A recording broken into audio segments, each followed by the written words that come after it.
एक साधु महाराज के दर्शन में दाना बेटा मुझे बेचेगा बता बाप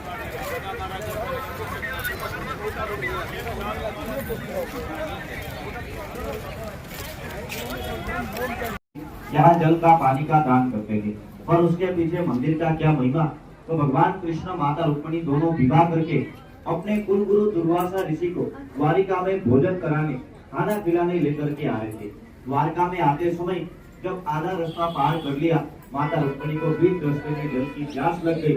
माता रुक्मिणी ने जल पिए और दुर्वासा ऋषि को बीच रास्ते में जल के लिए नहीं पूछे। ये कारण से क्रोध में गुस्से में आकर के दुर्वासा ऋषि ने 2 श्राप दिए थे। पहला श्राप किया पति पत्नी दोनों का 12 साल का वियोग हो जाएगा, 12 साल आप दोनों अलग रहेंगे।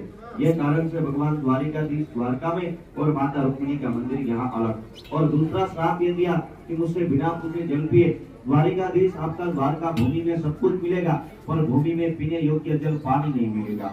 आज भी ये द्वारका के 19 किलोमीटर के भीतर में यहाँ कुआं करो, बोरिंग करो, हैंडपंप लगाओ, जमीन के नीचे से खारा पानी, नमक वाला नमकीन पानी निकलता है। हम अपने पितरों के पीछे तीर्थ क्षेत्र के अंदर 3 चीजें अपने पितरों को देते हैं, जो है पिंड, पानी और श्राद्ध। जिसमें से श्राद्ध करने के लिए भारत भर में एक जगह बिहार के अंदर गया है जहाँ श्राद्ध होता है। तो पिंड दान के लिए बद्रीनाथ, अलकनंदा घाट जहाँ ब्रह्म कपाल पिंड का दान करते हैं। तो मोक्ष द्वारिका तीर्थ धाम ये एकमात्र माता रुक्मिणी मंदिर जहाँ जल का पानी का दान करते, वो भी अपने लिए नहीं, जो अपने घर परिवार में से जो छोटे बड़े जवान वृद्ध में जो 7 पीढ़ियों में जो छोड़ के जल बसे उन सर्व पितरों की मोक्षार्थी यहाँ जल का दान होता है। यहाँ जो पीने का पानी है वो 20-25 किलोमीटर दूर से ट्रक टैंकर में भर के ये मंदिर में आता है। उसमें से इच्छा हो कि हम एक दिन के लिए जल का दान करें, जो सुबह से लेकर शाम तक पानी पीवे, जिसमें गाय माता पशु पंछी साधु सन्यासी आने जाने वाले हजारों यात्री जल पीवे। एक दिन का 1000 रुपया खर्च लगता है।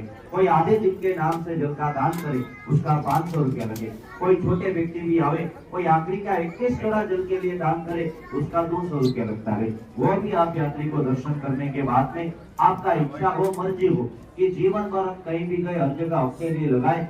तीर्थ का क्षेत्र जिन्होंने अपनों को दे के छोड़ के जो चले गए, उन पितरों के पीछे जल के लिए दान करना हो तो दर्शन के बाद काउंटर के ऊपर जल का दान करना, वहाँ से माता का कुमकुम और प्रसाद मिले, पैसा परम में प्याव में उपयोग हो, समस्त जीव जल पीवे, पुण्य अपने परिवार को मिले। ये मंदिर का महिमा। दर्शन करके नीचे उतरेंगे सभी यात्री वहाँ जल प्रसाद पीना। और रुक्मिणी प्रार्थना पत्र जो संसार का पहला नंबर का पत्र भी कहते, जो माता रुक्मिणी ने भगवान कृष्ण को भेजी थी, वो किसी को खरीदना हो तो हिंदी गुजराती 2 भाषा में आपको वो बाहर से मिलेगा। दर्शन खुलेगा, गेट खुलेगा, जो आखिर तक भी बड़े 15 मिनट में सभी दर्शन करके निकल जाओगे। धक्का लगाने का काम करना नहीं, साइड में 5 मिनट रुक जाना, अपने से आगे वाले को चलने देना। बोलो रुक्मिणी माता की जय। मास के भीतर में महाराष्ट्र के मुंबई नासिक तांबे के शोर से जलदान में परिवार में पितरों शांति माटे वेतन